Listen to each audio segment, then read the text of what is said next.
everyone and welcome back to the channel. I don't know if it's just me, but recently online at the moment I feel like I've been seeing a bit of a resurgence when it comes to colouring books.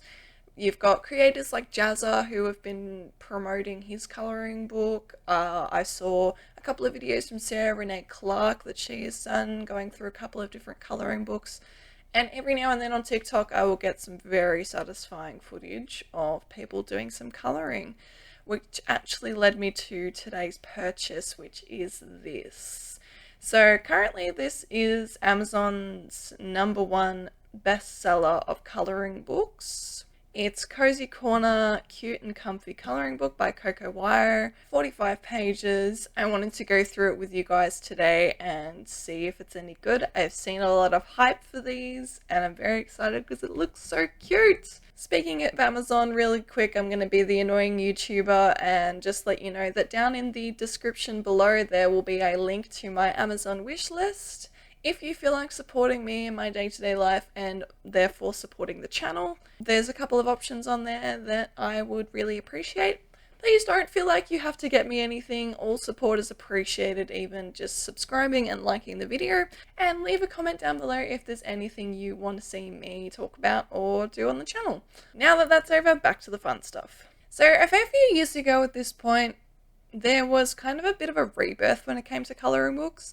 They were always around. I remember as a kid being at school and doing colouring books at school and in class. They were always readily available, but there was definitely a point in time, I want to say around 2015, where they just absolutely went crazy again. And colouring book content was everywhere. The reason I'm making today's video is I feel like that resurgence is trying to crawl back. I definitely feel like that colouring books have had a little bit more of a rebirth in the last couple of months. They've definitely been a lot more popular and on my radar than I would have expected, and kind of compares to that feeling back when they first originally popped off. So going through this colouring book today, it looks so cute. I'm so excited to look through it with you guys. It set me back $10 Australian.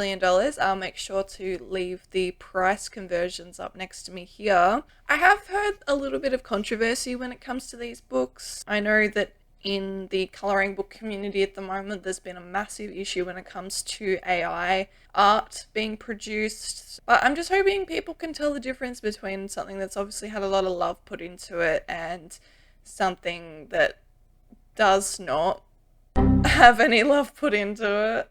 But look, with that being said, I think this looks adorable. I'm curious to see how it goes for my colouring experience, and I'll give you some thoughts as I go through it. So just going through the book, I started looking at some of the designs to think about what page that I wanted to colour in. I had a look through a few of the designs and I'll be honest, the artists that worked on this book did an amazing job. I then realised at the start of the book they had a little sample page that had a couple of different patterns, and it also recommended to put in a protection sheet behind the page you're colouring on, so I ended up doing that for the piece that I ended up colouring in. And then once again going through the book, I was flicking through trying to find what I wanted to work on, and then I landed on this local fruit market piece that really intrigued me. So going through this first page for the local fruit market, I decided to use some alcohol markers by the brand Chameleon. I'm not too sure if Chameleon markers are still around anymore. I got this set quite a few years ago. It's quite a warm and neutral colour palette, and I kind of wanted to focus on just getting the core values of each object in that you would traditionally see.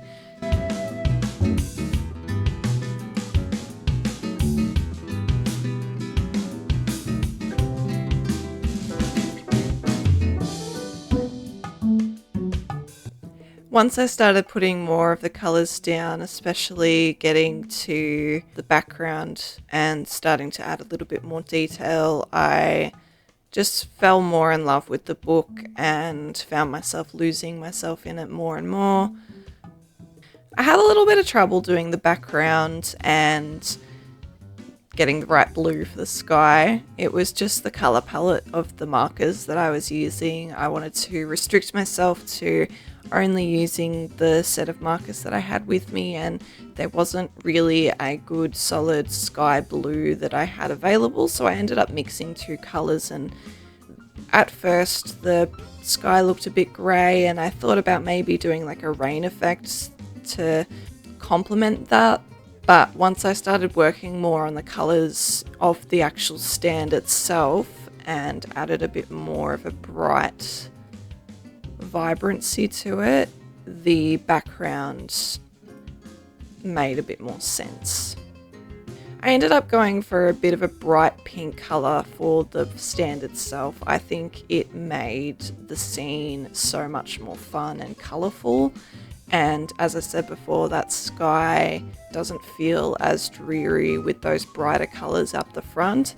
I feel like if I had done a traditional blue in the back, it might have been a little bit too colour poppy. I'm just going to let the rest of it play out for you guys now. I love how this ended up coming out, and I'll also put a picture up with the final results at the end.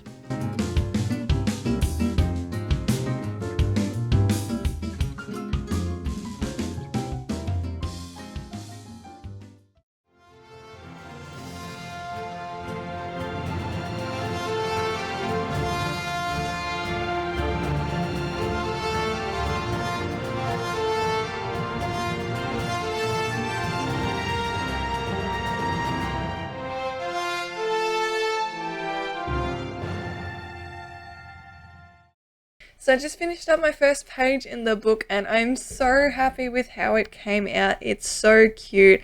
I think I ended up spending about half an hour on this, but I could see myself getting lost for hours doing colouring in these sorts of books. I wanted to do one more page in this book just to give myself a little bit of a challenge. I'm going to be picking two Copic markers this time to try and do a 2-colour challenge, just to work with my lighting and see if I can make a cool little page out of it. So with this piece being a 2-colour challenge, I wanted to find a specific page in the book that had a large window in the space to try and capture some really dramatic lighting, and I ended up landing on this really cute cozy attic piece. To start off with this challenge, what I ended up doing was with my lighter colour, I drew some lines coming down the page just to give a clear distinction of where that light was going to come through in the window. And you'll see as the piece comes together and as I'm colouring in the page, this will be the clear distinction of like a light and dark areas in the piece. This was the specific reason that I wanted to find a window to give that effect of light coming through during a time of day, and it made sense for giving each colour an equal opportunity to pop out in the piece.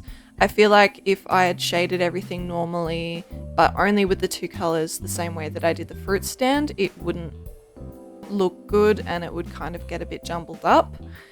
But having a lighting direction with this challenge really helps in giving the piece a bit of life and almost realism to it as well.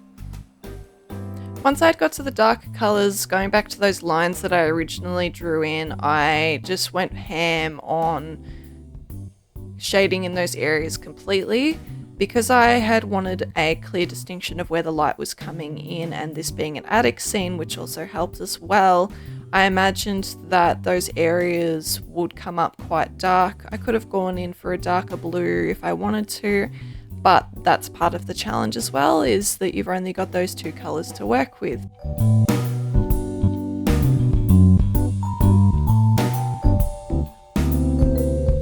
Overall, guys, I feel like this was my favourite out of the 2, and now I get to show you the final results.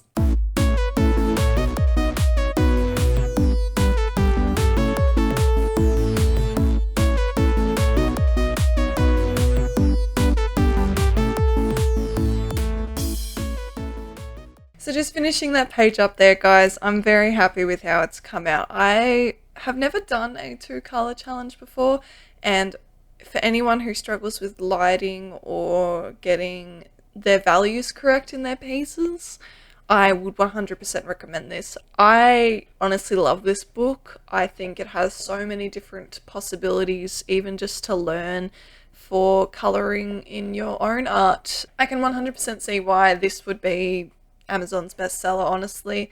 I definitely recommend this if you're looking to get into colouring. I think this was a really good purchase for me and a really good price. Those are my thoughts on the Cozy Corner colouring book by Coco Wire. So that's it for today, guys. Thank you so much for coming along with me in this colouring journey. I had a lot of fun today. This was a really peaceful video to just record for everyone, and I hope you like it. If you liked this video, I'd really appreciate it if you would subscribe. We are so close to 100 subscribers. It's my first big milestone on the channel. Anyways, that's all for today. Thank you for watching along, and I will see you next time. Bye!